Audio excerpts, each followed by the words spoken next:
We have talk on slit interference, which is a short little video, which is a follow-up from what Charlie was talking about last week. Let's talk about single slit interference. Now, if I were you, I'd already be upset and a little mad. Single slit interference. Wave interference, is by definition multiple waves overlapping at a single point. So how could a single slit ever produce multiple waves that could overlap? I mean, when we had a double slit, if I put a barrier in here and we have a double slit, at least then, okay, I send in my wave, it gets over to here. There's a small hole. We know what waves do at a small hole. They diffract, which is to say they spread out. At least with a double slit, you would have two waves spreading out. Now they can overlap. Interference. But for a single slit, how are we ever going to get this? Well, I never really told you what. Why do the waves spread out at a hole? Why does diffraction happen at all? Why, when waves encounter a hole, do they spread out? And the answer to this question is the key to single slit interference. And the answer to why they spread out at a hole is something called Huygens Principle. And I can't say it. This is a Dutch physicist, scientist who figured this out. Huygens Principle. And I apologize right now to all the Dutch people out there. I'm butchering this name. Huygens Principle, easier to spell than to say. What he said, he figured out something ingenious. He figured out this. If you've got a wave coming in with these wave fronts, remember these wave fronts are like peaks, and in between them are the troughs or the valleys. If you've got a wave front coming in, propagating this way, you could say, yeah, that wave front moves from here to there. That's what it does. Or he realized with a wave, you could treat every point on this wave as a source of another wave that spreads out spherically, if in the forwards direction. This wave spreads out spherically, this point here. He said that a wave front you can think of as an infinite source of waves. Each point is the source of another wave, and you're thinking, this is horribly complicated. What? What kind of mess is this going to give you? Well, if you add this up, these are going to interfere with each other, constructive, destructive, in a way that just gives you this same wave front right back. This is crazy, but true. If you let every point on this wave be another wave source, it will just add up to another wave front here. You'll just get the same thing back. And this is the key to understanding why diffraction happens, is because the wave was already diffracting, so to speak. It was already doing diffraction. Every point on here was doing diffraction. It's just it always added up with the other waves around it at every other point and gave you the same wave back. But when there's a barrier, when there's something in the way, these here can't rejoin up with their buddies. You just get this one here spreading out, and then this one down here spreads out. All the rest of these get blocked. Now that these are blocked, they're not going to get to interfere constructively and destructively with these points here. And so what do you see when it hits the hole? You just see this thing spreading out. So it was always diffracting, so to speak. We just didn't notice it because it always added up. When you've got a hole or a barrier, that's when we actually notice it. And this is the key to single slit interference, because if I get rid of all of that, if we imagine our wave coming in here like this, well, this wave's going to hit here. Every point's the source of another wave, so this point's going to start spreading out, this point's going to start spreading out. When we have a single slit, we really have infinitely many sources of waves here, and since some of them are blocked, we could see an interference pattern over here on the wall because these can interact and interfere with each other. What interference pattern are we going to see? Well, on the wall over here, we see a big old bright spot right in the middle. And if I were guessing, I would have thought that was it. Big old bright spot, because you shine a light through a small hole, single hole, you'll get a big bright spot there. The weird thing is, this jumps back up, goes to a minimum, a 0 point, and then it jumps back up, and then it comes back up again, and you get this. These are going to be not very pronounced. These aren't very pronounced. You get a big bright spot in the middle. These are relatively weak compared to other interference patterns that we've looked at. And down here, jumps up a little bit again over and over here. So this is the pattern you see. How can we get this? How do we analyze it? That's what we're going to try to figure out. To figure that out, okay, well, this is a I said there's infinitely many sources here with when this wave gets to here. That would take a long time to draw. I'm going to draw 8. So let's say there's 1, 2, 8 sources. Let's just imagine there's 8 here to make this a little bit easier to think about.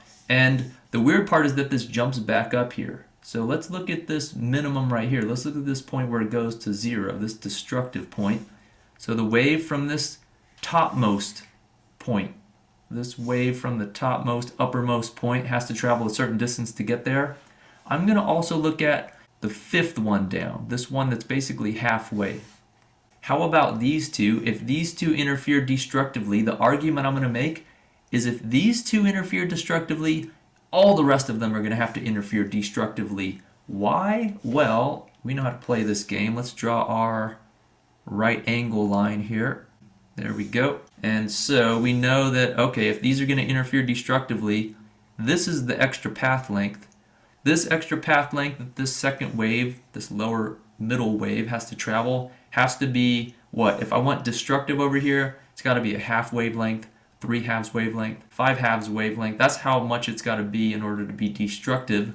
So if this is the first point, let's just say that's 1/2 of a wavelength. And what's the relationship between the angle that this is at on the wall compared to the center line? Well, we already figured that out. Remember, that relationship was d sine theta equals the path length difference between these. That we derived. The screen had to be very far away compared to the width of the hole. But that relationship still applies. What would d be in this case? Now we have to be pretty careful. We have to be careful because this hole has a certain width. We'll call that width w. So if this hole has a certain width w, how far apart are these? These are not w apart. These are w over 2 apart. And so what's the relationship here for the path length difference between these two? Well, if they're w over 2 apart, I'd have d sine theta as the path length difference. So d would be w over 2 times sine of the angle that this makes to this point on the wall. And if their path length difference is lambda over 2, then that would be destructive. So equals lambda over 2. And this is a little weird already because look, I can cancel off the 2's, and what do I get? I get that w, the width of the entire width of the slit, times sine of theta equals lambda. This is giving me destructive. Remember, before, all the points that were integer wavelengths were giving me constructive. This time it's giving me a destructive point over here. And the reason is we played this game where w is the whole width. These are only w over 2 apart. That 2 cancels with that 2. Okay, but I haven't really proved that that they should all be destructive yet. This is just for these two. We've got infinitely many more in here. How are we ever going to show that if these two cancel, the rest of them cancel? Well, we'll just pair them off. Look at this. Now imagine you come down 1. I go to this one, I consider this wave that makes it over to here, and the next wave down from this other one here. So I move this one down a smidgen, I move this one down a smidgen, and I imagine these two waves traveling a certain distance to get over to this point. What relationship holds between these two? I can do the same thing. These are also w over 2 apart.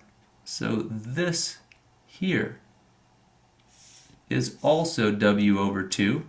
So I'd get the same relationship. I'd get w over 2 sine of, is that going to be the same angle? Yeah, it's the same angle, same point on the wall.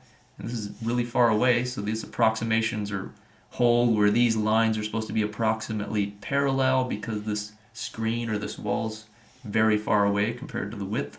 That equals, well, that's going to be the same thing. I got w over 2 times sine of the same angle. Shoot, that's got to equal the same thing that it did up here. If the angle's the same, my w over 2 is the same, that's also going to equal half a wavelength. That's also going to be destructive. These two will also interfere destructively, and I can keep playing this game. I can pick this point here over to here and the next one down. These two would have to be destructive. I can pair them off and keep pairing them off. I'd get destructive for all of them. I could annihilate all of them by pairing them off and finding a partner that's destructive to that one. And so this really is a destructive point. This point over here, all the light is gone, completely annihilated, gives you destructive. So the short of it is that this relationship here, this relationship that W, the slit width, times sine of theta, the angle, same angle we've always been defining it as, equals integer wavelengths. This time, got to be careful though, this time this gives you destructive points, not the constructive points. It was always constructive before. This gives you destructive points now. And you might be upset, you might say, hold on a minute, we only proved this was just for n equals 1 or m equals 1. One wavelength. We didn't prove this for anything besides m equals 1. Well, you can just as easily show that 3 lambda over 2 would also give destructive, or 5 lambda over 2, that would give us all the odd integers here. So m here can be, it can't be 0. We'll talk about that in a minute. It could be 1, 2, 3, 4, 5, and so on. 1 we already showed. 3 you get, well, if you made this 3 halves wavelength, that's also destructive, that'd be 3. 5 halves wavelength, the 2's are always canceling, so 5 halves wavelength would work. What about the even integers? How do we get these? Well, those come from the fact that I didn't have to pair these off with the top one and the middle one. That's dividing this into W over 2. So pairing them off by lengths of W over 2, I can pair them off, I could divide this by any even integer. I could imagine pairing off, instead of doing the topmost one and the middle one, I could do the topmost one and skip one down here. And so I can pair these off. If I divide this into this distance right here, that distance would be what? That'd be W over 4. And so I can imagine pairing off, okay, if these two cancel, if those 2 points cancel, then the next one down, so this one here and this one here would also cancel by the same reasoning. And so I can play the same game now, but W over 4 would be how I divide it. I can't divide it by anything. I can't divide it by 3 or like 2.5 because I always want to pair these off in 2's. Always 2's. That's my whole plan. That's my whole strategy here, is to cancel these in 2's. And I can do that by dividing this by any even integer. So W over 4 would work. What would that give us? Okay, W over 4 is the distance between these, times sine theta, equals, let's just say it's the first one, half of a wavelength. Well, if I solve this, if I move the 4 over, I get W sine theta equals 2 lambda. So the 2's also give us destructive interference. I could divide by 8, that would give us 4. Once I move it over, I can divide by any even integer. Any integer here is going to give us destructive points on the wall. So this would be m equals 1, this would be m equals 2, and so on upwards. So this relationship right here gives you all the destructive points. How come m equals 0 is not a destructive point? Well, m equals 0 is right in the middle. That's the most constructive point. That's the brightest spot. So m equals 0 is not a destructive point, but any other integer does give you a destructive point. So this is the formula for the destructive points. W is the entire width of the single slit. Theta is the angle, the way we normally measure angle here. You imagine a center line like that. Imagine a line up to your point on the wall. This angle here would be theta. And m is any integer that's not 0. Lambda is the wavelength of the actual light that you're sending in here. Now, this just gives you the destructive points. You might wonder, hey, I'm clever. If the integers are giving us destructive points, then the half integers should give us the constructive points. If W sine theta equals, lambda over 2 or 3 lambda over 2, is this going to give us constructive points? And not really. So there's some complications here. And if you're interested in why this does not give the constructive points, I'm going to make another video. Watch that one, because if you've been paying close attention, you should be upset about something else too. You should be upset about something earlier I've said might make it seem like we can prove this does not happen. With the diffraction grating, if you were paying close attention, we proved, quote unquote, that these do not occur And if you're upset by any of that, or you want to know why the constructive formula does not exactly give you constructive points, watch that video. If you're happy with what we do know, that this gives you the destructive points on the wall, then you're good. I don't know if you noticed that off to the left, there was a series of lectures, and the one that's just started is the next one, where he clears up some of the hand waving and fails to derive the formula for the constructive points. But before that, can I share a screen? Just quickly, it'll only take a minute or two. Yeah, we want to leave some time for Charlie today. So if you can just make it quick, please. Yeah, 2 minutes or 3. Clock has started. Thanks. So do I have the ability to share? You should. I don't have to share sound. You do. You now do. So is everybody seeing a Wikipedia article? Huygens Fresnel? Yes. So that, if you remember, he's the guy who they based the concept on. And I wanted to draw attention to this diagram, which shows single slit diffraction. And you'll notice that there's not much hope for interference or either destructive or constructive. And if you read the article below it, it says the slit is the exact length of the wavelength. And I thought I would, if I had showed this, I was going to start with this to demonstrate that he didn't pick his W or the width of the slit randomly. It's important because if you make it too big, it won't happen. And if you make it the size of the wavelength, it won't happen. At least that's my guess. This is purely my understanding of it. Well, it won't be as dramatic and clear cut, but there's still going to be fuzziness along the edges. I mean, you're going to get diffraction no matter what size the hole is. It's just that it'll be very small compared to the brightness of the light if the hole is big. Okay, well, if the hole is not there, it's just going to go straight through and there won't be any diffraction. Seems safe to say, but I thought okay, but when you say the hole is not there, you're going to take away the slit. the slit. Yeah, okay. Yeah, I'm I'm just just saying is that you can make the slit as long as there's an edge there. right. There's going to be diffraction around that edge. Okay, And hard to see, but it'll be there. okay. You I can was stop just, sharing, Bob, please. how do I do that? The little red box that says stop sharing. Oh, that's a good way. And let's see, one other thing that is not obvious. Let me try this. I get another minute, I hope. Tick tock, tick. So now you're seeing the start of the presentation, and Yeah. the formula we're trying to solve for theta basically is the reason for the formula. What he didn't mention and is mentioned in an earlier is he said theta is the angle from the center of the slit up to the destructive point. A little bit of trigonometry will indicate that the angle, can you see my pointer? Yes. The little triangle at the top, that is equal to theta.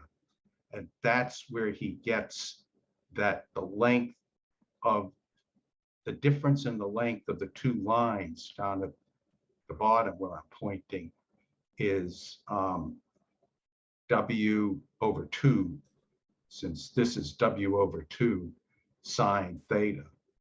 So I didn't think that was obvious from the presentation that he can put theta in to both places.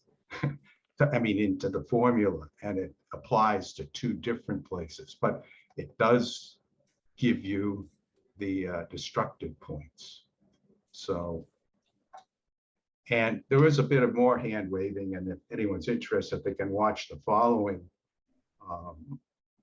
presentation where he goes into more detail. But this formula still applies, but he proves that he can't derive the formula for the constructive points. For what it's worth, the link to the video that I displayed is on the wiki, and you can go there and see other videos in the series. You know, Bob, before we get into Oh, Charlie, a quick, One very interesting point is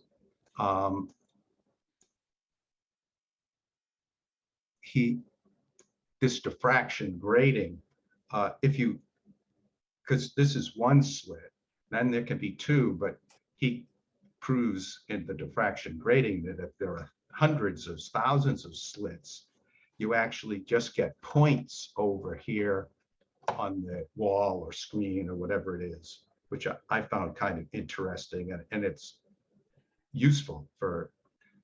I think I demonstrated that last week. Oh, you did? Oh, I don't remember. I had a that. laser pointer, and I had a diffraction grating, and I could show you Oh. how that worked. Yeah.